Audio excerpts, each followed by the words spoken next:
bisa. Cuman sepanjang pengetahuan saya itu enggak. Cuman itu akhirnya nanti begini. Itu mungkin besok ya nanti pada saat Fasil Alim yang mungkin lebih jelas untuk karena beliau yang menguasai dari sisi teori psikologi ilmunya gitu ya. Tapi semangatnya bagus, semangati anak itu. Tapi kalau ada apa namanya dipuji-puji itu biar dia semangat itu, dia muncul semangat di situ. Cuman ya kata-kata itu cuma kata-kata yang masuk ke dalam hati, bukan ditafsirkan yang macam-macam gitu lah. Maka caranya kan masalahnya di enam itu kan mentafsirkannya itu memiliki tafsiran-tafsiran yang lebih yang ya berangkat dari ya tidak bisa dilepaskan dari filosofi tadi yang filosofinya mereka ya bahwa asalnya itu manusia dan Tuhan itu satu, makanya manusia itu bisa mengatur alam semesta gitu. Gitu ya, mudah-mudahan bisa memuaskan ya. Terima kasih Dad. Tadi disebutkan salah satu ciri 6 itu adalah kalau berdoa harus detil. Berdoa meminta tadi. Kalau minta pada alam harus detil. Iya, minta pada alam harus detil. Apakah hal itu kemudian bisa diberlakukan? Maksudnya pada doa, artinya kemudian tidak boleh doa itu detil. Ataukah doa itu boleh detil, walaupun tidak harus, tapi boleh.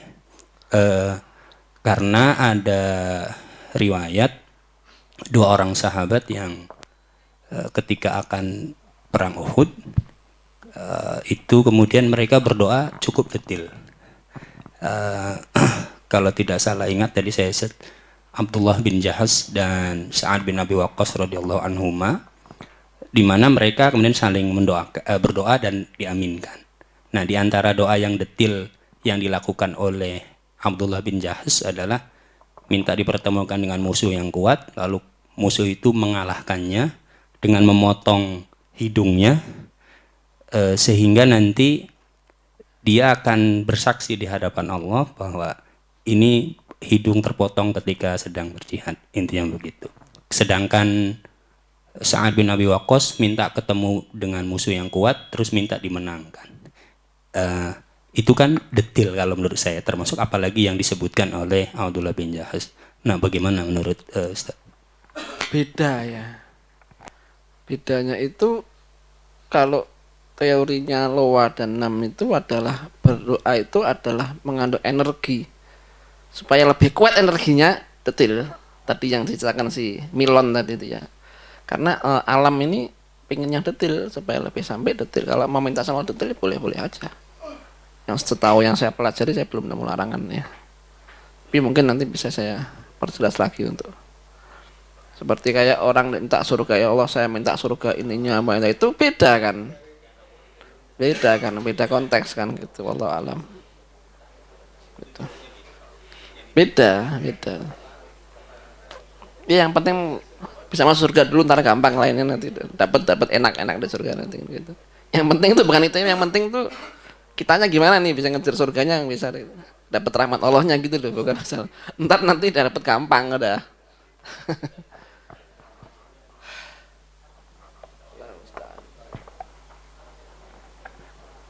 Baik, monggo. Nol mana ya bensin. Bismillah. Alhamdulillah, Ustaz, saya mau tanya dua hal ya tentang batasan sugesti yang mungkin masih secara umum boleh gitu ya sebagai motivasi yang masuk ke wilayah hipnosis atau loa itu tadi. Batasannya seperti apa? Yang kedua, kita pahami bahwasanya motivator ini sudah sampai kepada ilmu-ilmu yang menyangkut penghafal Al-Quran atau yang lainnya. Mungkin bisa dijelaskan bagaimana membendung dua hal ini. Kita membutuhkan anak-anak kita misalkan di pondok pesantren ini untuk menghafal Al-Quran gitu ya. Sedangkan maraknya ilmu-ilmu yang cepat menghafal Quran seperti tahfiz Al-Quran dan yang lainnya sudah masuk ke wilayah-wilayah pondok pesantren seperti ini. Untuk membendungnya seperti apa Ustaz? Maksudnya dalam artian memberikan pemahaman bahwasanya ada proses yang harus ini tidak instan atau yang lainnya. Yang pertama tadi apa, bisa diulangi? Perbedaan batasan antara sugesti yang masih diperbolehkan ranahnya, maksudnya secara umum misalkan tadi Menyemangati gitu ya. menyemangati dan yang Kalau lainnya. alam saya masih belum menemukan, belum tahu bedanya, artinya belum bisa menjelaskan. Karena untuk membakar semangat sendiri kan dengan kata-kata kan ada gitu ya. Iya. Seperti apa namanya? Seperti mungkin namanya Pak Soekarno ya.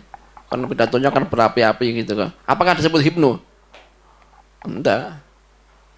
Kalau itu memang orang hipno, mengatakan, oh itu hipno, itu klaim saja. Maksudnya gini, Ustaz. Sugesti yang seperti apa Yang dibolehkan, yang tadi, yang termasuk hipno, iya. walau alam saya masih belum Gitu ya. belum sampai situ. Baik. Itu mungkin Baik. di sini ditanyakan besok mungkin bisa. Baik. Nah, artinya kan bedanya kan saya begini, bagaimana cara menyemangati anak yang betul? Nah, itu besok Supaya nanti. tidak masuk ke hipnosis Iya, pada diri anak. yang betul artinya yang betul-betul ilmiah, bukan yang dari versi sana. Dari versi sana kan mungkin ada peraturan yang saya mungkin yang sudah belajar hipno yang mungkin yang bisa menjelaskan bagaimana cara mensugesti itu gimana. Walau alam. Itu. Kalau yang kedua, bagaimana membendung itu? Jadi kita mindset Quran ini belum tersebar. Jadi mindset yang betul dalam Quran itu, ya dulu sahabat Nabi itu tidak pernah balapan menghafal. Jadi tidak pernah balapan. Jadi katanya Abdullah bin Umar, ya katanya Abdullah bin Umar itu sahabat Nabi yang itu dulu itu hanya menghafal satu surat dan atau satu surat saja atau bukan, beda lagi. Jadi khiyar ashab Rasulullah, jadi para sahabat terbaik Rasulullah itu menghafal satu surat atau ayat-ayat sejumlah satu surat. Karena Al-Qur'anu thaqilan alaihim, menghafalnya berat. Walakin ruziqul amal biha. Mereka mengamalkan. Nanti akan ada zaman Al-Qur'an itu menjadi khafif, mudah tapi berat diamalkan. Sekaranglah saatnya. Seperti orang seperti mudah jadi ringan sampai dihafalkan oleh anak dan oleh orang ajam seperti kita non Arab yang mereka hafal tapi tidak tahu maknanya. Memang ini berat, Pak. Mindset Quran ini, ya ini satu tugas saya nanti, yang PR saya nanti, yang mengeksplor ini. Saya minta bantuannya nanti yang dengan link arsi ini nanti mungkin ke Mulut Tahfidz dan sebagainya. Nanti bisa nanti ikut menyebarkan juga. Jadi itu ya, ini sedih juga saya nih. Jadi Quran itu apa sih? Goalnya Quran itu apa sih? Cepat hafal. Kalau udah nggak cepat hafal ngapain? Buat apa cepat hafal? Jadi dengan kata lain, konsep penghafalan Quran melalui hipnosis dan NLP ini ada sesuatu proses yang menyimpang, itu tidak sesuai tujuan apa itu misalnya? Misalkan mereka menargetkan dengan hipnosis atau NLP ini, misalkan menghafalnya cukup 1 bulan targetnya. Dengan cara itu tadi teori-teori NLP untuk mengingat, untuk yang lain. Saya kok tidak yakin sebelum bisa hafal. Mungkin setoran mungkin, tapi untuk hafal. Ini goalnya apa sih? Hafal Quran itu buat apa sih? Saya mau nanya. Coba di sini yang mau itu biasa kita sharing bareng-bareng ya. Ketemu di mana? Ya, itu tidak cukup dengan menghafal, Pak. Karena kalau menghafal cukup, nggak ada orang khawarij. Nggak cukup dengan menghafal. Iya, mengamalkan, mentadaburi, dekat sama Allah. Dan itu kok sahabat Nabi yang hafal Quran itu tidak banyak, 30 itu nggak banyak. Artinya kalau cuma mau jadikan yang ahlullah itu kan bukan penghafal Quran tapi ahlul Quran. Nah, beda, bukan penghafal Quran. Makanya kan kalau sekedar